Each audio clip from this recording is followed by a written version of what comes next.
এরপরে আমরা গ্রহণ করে নেব আমাদের লোকসভা কেন্দ্রের প্রিয় প্রার্থী মাননীয় শ্রী সৌমেন্দ্র অধিকারী মহোদয়কে। বরণ করে নিচ্ছেন বেদুরি বিধানসভার কনভেনর সুমন কুমার দাস।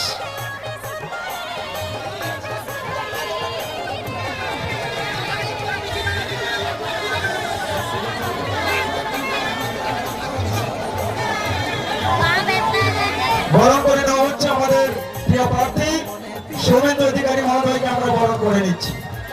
ভারত মাতা কি।